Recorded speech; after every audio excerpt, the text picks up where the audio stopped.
Hello guys, स्वागत है आपका मेरे यूट्यूब चैनल स्टडी विद अमन कुल में। आज हम लाए हैं शिक्षा निदेशालय राष्ट्रीय राजधानी क्षेत्र दिल्ली की कार्यपत्रक नंबर 33 जो कि क्लास 8 के लिए है। सब्जेक्ट आपका गणित है। डेट है 4 फरवरी 2021। आप अपना नाम और अपना कक्षा अध्यापक का नाम लिख लेंगे।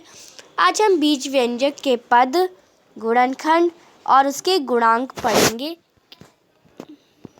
आप बीजीय व्यंजक के बारे में पढ़ चुके हैं, आपको पता है बीजीय व्यंजक क्या होता है। बीजीय व्यंजक के पद, गुणनखंड तथा गुणांक होते हैं। आइए इसे समझते हैं। तो मैं आपको इसे पहले समझा देती हूँ, फिर हम इसे साथ साथ पढ़ेंगे। तो आपको एक बीजीय व्यंजक ले लेते हैं हम 4xy + 3। 4xy + 3, तो 4xy और 3 इसे एक ऑपरेशन, एक टर्म जोड़ रही है, वो प्लस है। और इसे प्लस भी जोड़ सकता है, माइनस भी जोड़ सकता है और मल्टीप्लाई भी जोड़ सकता है और डिवाइड भी। इन दोनों टर्म, ये एक टर्म हो गई, ये एक पद हो गया और ये एक पद हो गया, इसे जोड़ रहा है। तो आप समझ गए होंगे ये पूरा एक बीजीय व्यंजक है। इसमें 4xy एक पद है और 3 एक पद है। अगर हम इसमें और जोड़ देते, अगर हम इसमें 9xy भी लिख देते तो ये भी एक पद है। अगर इसमें हम और जोड़ दें 3x लिख दें तो ये भी एक पद है। तो जितने भी जिन्हें जोड़ते जाएंगे हम या घटाते जाएंगे तो वो एक पद कहलाएंगे। अब पद में गुणनखंड हो सकते हैं। एग्जाम्पल ले लें, ये हमारा 4xy है। 4xy, इसमें हमें गुणनखंड बताने हैं। तो 4 1 की टेबल में आता है, 2 की टेबल में आता है, 2 2 4 और अपनी टेबल में आता है, 4 की टेबल में आता है। और xy हमें इसके साथ लिखना है क्योंकि ये इसके गुणनखंड में आएगा। तो ये सारे इसके गुणनखंड हो जाएंगे। अगर हम कोई और टर्म ले लें 3x, तो 3 1 की टेबल में आता है और 3 की टेबल में, अपनी टेबल में आता है और x हो जाएगा। तो ये इसके गुणनखंड हो जाएंगे। अगर हम और कोई नंबर ले लें, तो जैसे हम 9xy लिख दें, 9xy, तो 9 1 की टेबल में आता है, 3 की टेबल में आता है और अपनी टेबल में आता है और xy लिख देंगे। तो ये इसके गुणनखंड हो जाएंगे। तो ये सब आपने पिछली कक्षा में पढ़ चुके होंगे, कर चुके होंगे। अब जानते हैं गुणांक क्या होता है। अब गुणांक होता है, अगर हमने कोई ले ली 4xy, हमने एक एक्सप्रेशन, एक बीजीय व्यंजक ले लिया। अब इसमें हम बोलेंगे कि हमें 4 का गुणांक बताओ, तो 4 का गुणांक हो जाएगा xy बचा, जो 4 से जो बचे हुए बचे ना। अगर ये एक पद है, इसमें हमें 4 का बस एक पद में ही होता है। अगर हम पूरी एक्सप्रेशन ले लें 3x 9, तो इसमें हम अगर 4 का गुणांक बताएंगे तो वो xy ही होगा। हमें दूसरी टर्म पे नहीं जाना, हमें दूसरे पद पे नहीं जाना, वो xy होगा। और अगर हम पूछ ले 4xy में y का गुणांक बताओ, तो वो 4x हो जाएगा, जो बचा हुआ नंबर होगा। अगर हम इसमें पूछ ले x का गुणांक बताओ, तो वो 4 और y हो जाएगा, 4 और y x का गुणांक हो जाएगा। तो ये आपको गुणांक बताए गए हैं। चलिए अब इसे अच्छे से पढ़ के समझते हैं। बीजीय व्यंजक में एक या अधिक से पद हो सकते हैं। अब मैंने आपको बताया कितने भी पद हो सकते हैं। हमने आगे जोड़ते जाएंगे, घटाते जाएंगे या गुणा करते जाएंगे, बढ़ते जाएंगे। बीजीय व्यंजक में पद जमा और घटा के द्वारा अलग होते हैं, आपको पता है। अगर हमने 4xy + 3xy ले लिया तो ये जमा या घटा के द्वारा अलग होते हैं। मैंने ये आपको बताया था।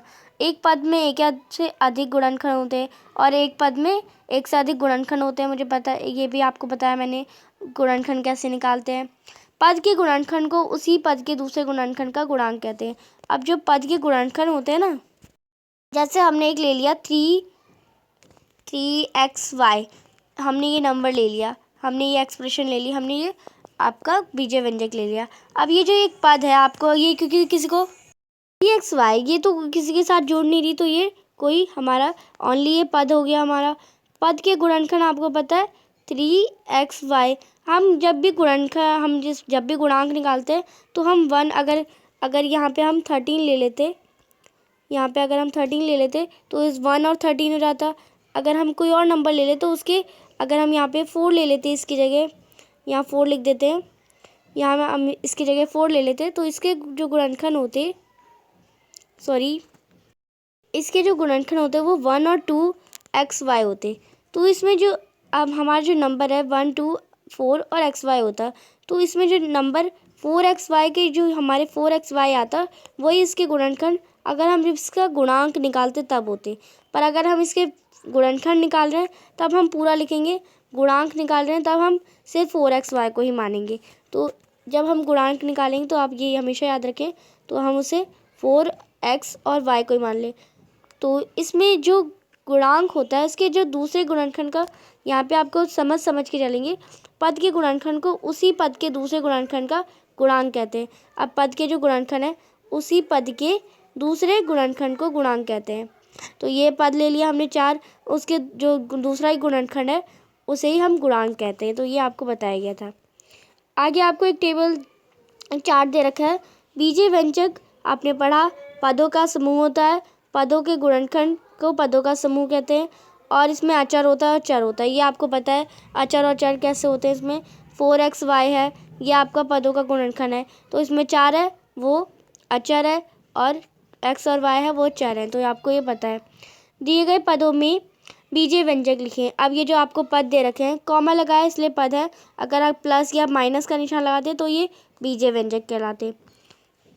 तो कॉमा लगाए तो ये अभी आपके पद है। तो 5xy 7zy और 8lk और -s, इसे आपको व्यंजक में लिखना है। तो ये एक BC आपको क्वेश्चन करना है, तो आप यहाँ से कर सकते हैं इसका आंसर। 5xy तो प्लस का निशान लगा दिया, फिर प्लस का निशान लगा दिया, और फिर यहाँ पे माइनस का निशान, इसलिए माइनस का निशान लगा। 8mn है, प्लस का निशान लगा दिया, फिर यहाँ पे 7ab को प्लस कर रहा है, इधर यहाँ पे माइनस का निशान है तो माइनस का लगा दिया, इधर भी माइनस का निशान है तो माइनस लगा दिया।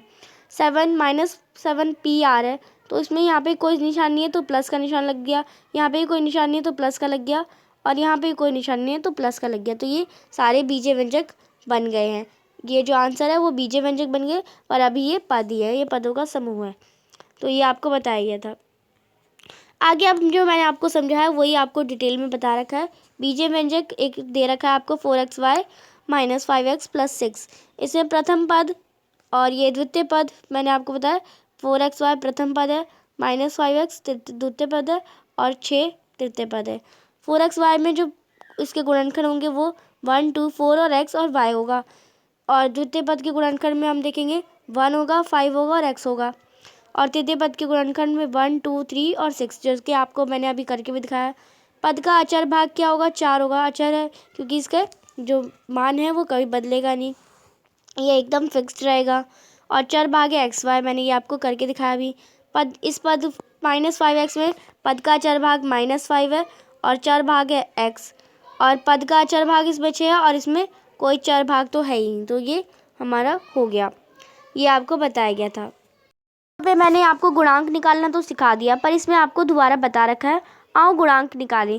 प्रथम पद आपको एक दे रखा है 4xy, 4xy दे रखा है। पदों के गुणनखंड 4xy, हमने इसके गुणनखंड निकाले। मैंने आपको बताया जब हम गुणनखंड निकाल लें सिर्फ तो 1, 2, 3 1, 2, 4xy होगा, और अगर हम पदों इसमें अगर हम गुणांक निकाल रहे हैं तो 4xy होगा सिर्फ। ये आप हमेशा याद रखें, इसमें एक बहुत बच्चे मिस्टेक करते हैं।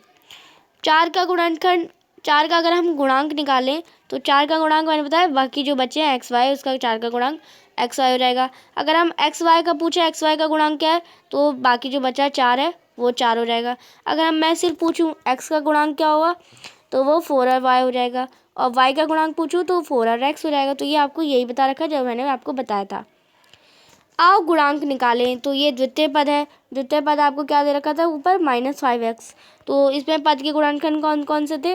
1 माइनस, क्योंकि यहाँ पे माइनस का निशान लगा इसलिए हमें इस बार 1 लेना पड़ा। तो ये आप हमेशा याद रखेंगे। -1 का गुणांक क्या होगा? 5 और x, और 5 का गुणांक इसमें पूछा गया तो -x, तो -x होगा क्योंकि 1 और -1x नहीं लिख सकते हम, तो 1 की हम हटा देंगे और -x हो जाएगा। तो ये आप हमेशा याद रखें। अब आपका आओ पद गुणनखंड तथा गुणांक ज्ञात करें। दिए गए पदों के गुणनखंड ज्ञात कीजिए। अब ये जो आपको पद दिए गए हैं इसके गुणनखंड ज्ञात करने हैं आपको, तो इसका आप आंसर करेंगे। अब इसके गुणनखंड ज्ञात करने हैं। 12xy मैं आपको बता देती हूँ। 12 का 1 की टेबल में आता है, 2 की टेबल में आता है, 3 की टेबल में आता है, 4 की टेबल में आता है, 6 की टेबल में आता है, 12 की टेबल में आता है, और xy तो हो गई। तो ये मैंने आपको बता दिया। ऐसी 20a भी है, इसके गुणनखंड लिखने हैं सिर्फ। 1 की टेबल में आता है, 2 की टेबल में आता है, तो इसके लिए आपको डिविजिबिलिटी रूल याद होने चाहिए। आपको फैक्टर्स निकालना आना चाहिए। तो ये है 5 10 20 और AB, ये इस 20 AB के गुणनखंड हो गए। 17 AG तो आपको पता है 1 और 1 तो सबकी टेबल में जो 1 तो सबकी टेबल में आता है, पर जो कुछ प्राइम नंबर्स होते हैं वो अपनी टेबल में आते हैं। तो 17 सिर्फ अपनी टेबल में आता है और किसी की टेबल में नहीं आता है, और HD आप लिख देंगे। 15 1 की टेबल में आता है, 2 की टेबल में आता है, 5 की टेबल में आता है, 10 की टेबल में आता है, 25 की टेबल में आता है और 50 की टेबल में आता है, और XYZ लिख देंगे आप।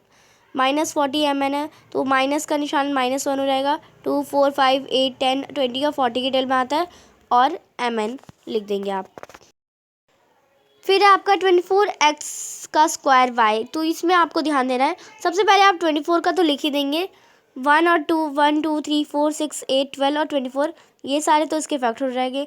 और x का स्क्वायर आपको पता है, अगर हम यहाँ पे 2 का स्क्वायर होता तो 2 का स्क्वायर क्या होता है, 2 × 2 यानी 4। तो x का स्क्वायर क्या होगा, x × x। तो यहाँ पे मैंने तभी XX लिखे हैं, तो मैम कहीं आपको लगेगी गलती करा है, तो x का स्क्वायर है इसलिए XX होगा और y आप लिख देंगे। 7 है 15 और FG, तो 15 1 3 5 के टेबल में आता है, FGH आप लिख देंगे। फिर है दिए गए पदों के अचर भाग को याद कीजिए। अचर भाग कौन कौन सा होता है, इसमें फर्स्ट पद है, ये आपको पद दे रखा है, तो इसमें 23 अचर भाग है, 12 अचर भाग है, इसमें -1 यानी -1, क्योंकि आपको मैंने बताया इसमें -1 छुपा रहता है अगर माइनस का निशान लगाए तो -1 है। 79 है इसमें, और इसमें 15 है, इसमें 9 है, इसमें 18 है, इसमें 72 है। तो आप यहाँ से इसका आंसर भी कर सकते हैं। 23XZ में 23 है, 12ST में 12 है, -20CZ में -1 है, और 69 में 69 है, और 15JK में 15 है। बाकी आगे देखते हैं। तो ये आपको बता 9X में 9 है और 18MN में 18 है। 72BC में 72 है, 72BC में 72 है, तो ये आपको बता रखा है। अब आपका आता है third question and last question इस वर्कशीट का। दिए गए पदों में चर भाग को ज्ञात कीजिए। अभी हमने अचर भाग ज्ञात कीजिए और अब हम चर भाग ज्ञात करेंगे। तो इसमें तो कोई अचर तो है नहीं, तो ये चर है, ASD लिख देंगे इसका आंसर। इसमें आप BNM लिख देंगे, इसमें PQ, इसमें FGH माइनस लगाएंगे क्योंकि माइनस के पीछे आपको मैंने बताया 1B -1 छिपा हुआ होता है। 8JK में JK है और 7XYZ में XYZ है, और 24PQR में PQR है। तो ये आप इसका आंसर यहाँ से कर लेंगे। यहाँ से आप कर लेंगे ASD, इसका BNM, इसका PQ, 34PQ में PQ, और -FGH में FGH, 8JK में JK, और 7XYZ में XYZ, और 24PQR में PQR। तो ये आपका लास्ट क्वेश्चन था। आज की वर्कशीट आपकी कंप्लीट होती है। अभी तक आपने मेरे चैनल को सब्सक्राइब नहीं करा तो प्लीज़ मेरे चैनल को सब्सक्राइब कर ले, उसके बाद आने वाले बेल आइकन को प्रेस कर ले, और वीडियो अच्छी लगे तो लाइक करें, सभी दोस्तों के साथ शेयर करें। आज की वीडियो पे आप कम से कम 500 लाइक ज़रूर लाएं। इस वीडियो पे अगर हर बच्चा देख रहा है तो 500 लाइक तक गोल ज़रूर कंप्लीट करें। तो आप आई होप आप सब करेंगे। कोई भी इंफॉर्मेशन जाननी है हमसे तो टेलीग्राम ज्वाइन कर ले, आपको वीडियो के लिंक जो आप वीडियो डालते हैं उसके लिंक भी डल जाते हैं, और स्कूल ओपनिंग से या एग्ज़ाम से रिलेटेड हर इन्फॉर्मेशन टेलीग्राम पे डाल दी जाती है। तो आप स्टडी विद अमन कुल हमारे चैनल का नाम है, उसी से हमारा टेलीग्राम भी बन रखा है, आप उसे भी ज्वाइन कर सकते हैं। लिंक आपको कम्युनिटी पे या हमारे अबाउट में मिल जाएगा। तो आपका आज का एक छोटा सा क्वेश्चन है, 9XY एक पद है, इसमें आपको गुणांक बताना है। y का गुणांक क्या है, तो आप देखेंगे इसमें y का गुणांक क्या है तो वो आप बताएंगे। Thanks for watching video, bye bye guys.